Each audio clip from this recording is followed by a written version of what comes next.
Hey guys, how's it going? Thanks for tuning in. Today I'm going to be bringing you a review on the Promark GPS Shadow Drone.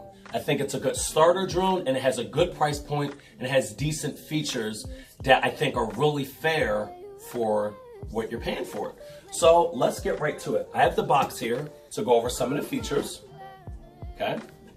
And it has GPS positioning, GPS return to home, GPS return to home if the transmitter loses connection with the drone, GPS return to home when the battery reaches a certain low level, and it has low battery geofencing, which means the drone will restrict its height and its distance when the battery reaches a certain level. We have auto landing, auto takeoff.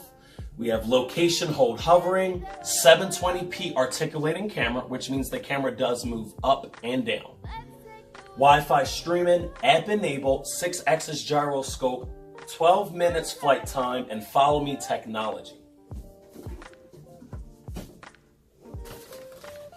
Here's the craft itself. We have here the VR headset, the battery, the drone, and the transmitter. It does come with all of this. I paid $68 for mine on eBay. So the lithium ion battery here does take 6 hours to charge. So I have 3 batteries because that's a pretty long recharge time. The controller does not take any type of AA batteries or anything like that. It is rechargeable as well, and it takes 1 hour to charge that. They both charge via micro USB. You can charge the battery by itself, or you can put the battery in a drone and still charge it that way. Let's start with the drone itself. Okay.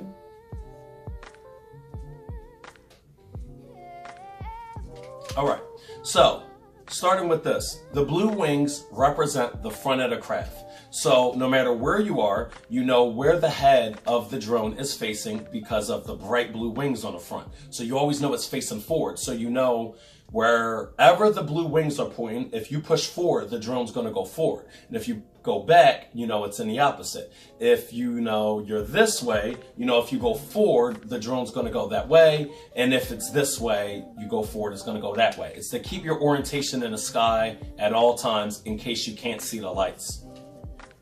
Here's your 720p articulating camera. In the back of the camera, we do have an SD card slot right there. I already have an SD card slot in there. And that is so when you're recording, the 720p footage goes directly to the SD card and you can get some decent footage without getting the blotchy footage from the FPV transmission. Okay? So here on the bottom, you have 2 buttons here, and that is to remove the landing gear. They twist on and off very easily. Right. You have a button behind the camera and you hold it down, and that is so you can remove your camera. In case if you want to switch the camera or it breaks and you want to replace it or anything like that. Matte black finish. It does have a nice heft to it, a decent weight. Doesn't feel lightweight or cheap at all. Okay. Here's your transmitter. That's where your phone goes. My Note 9 fits in there. Maybe a small, like Android tablet or something may fit in there, but I don't know. Here you have your antennas. All right. Here we have on your left your headless mode button. If you hold headless mode, it will take it out of GPS mode and put the drone in attitude mode. Next to it, you have follow me. You push that, the drone will follow you, but it's following the GPS in your phone, not you visually. Okay? On the other side, you have your camera button and your video button. So you push that to take a picture, push that to start recording video. Over here, you have a spring-loaded wheel. That's your articulating camera to move it up and down.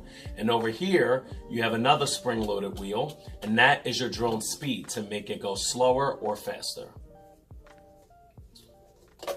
Here, you have your return to home button. In the middle, you have your power button, and right here you have your auto takeoff and auto landing button. When you push the power button in the middle, you'll see here you have 2 rows of LED lights giving you information on the drone. It will tell you things like if you're recording or not, if you're in return to home, if you're in headless mode, etc. Things like that. I think that's pretty cool. The remote does have a nice feel to it. The sticks feel very nice. They feel very precise. Decent weight to it. Doesn't feel cheap at all. Got a little padding on the back that, you know, give it a nice feel. And here we have the VR headset it comes with. You do have some adjustments on the top to move your lenses in or out. And I already have a phone in here, but it has some padding in there. You just take your phone and you set it right in there and you close it. And when you're in the app, it's going to split your phone screen in half to put a lens to each one here. And it does fit my Note 9 without a case, just barely. That's about the maximum. This phone is smaller than the Note 9. So if you have a Note 9 or anything smaller, it will fit in this VR headset. And this is so you can fly FPV and actually see what the drone is seeing out of the camera. And last, we have the lithium-ion battery. Okay, 2,500 milliamp hours, 18.5 watts, 7.4 volts. It does take 6 hours to charge this. I would recommend buying more batteries. The batteries are about 30 bucks on eBay. I have 3 myself. If you push the button, it will show you your LED lights. This battery is fully charged. And as the battery discharges, those lights will go down. I recommend landing when you reach 1 light so you don't damage the battery or risk damaging your craft. Again, it charges micro USB. Okay. And that is it for that part of the drone. I'm going to do another video going over the app and how to connect your phone to it and kind of give you a small tutorial on the app. And then I'm going to do a 3rd video showing you how to calibrate your drone, booting it up, flying it, and showing you its different modes. All right. Thank you so much for watching and see you on the next video.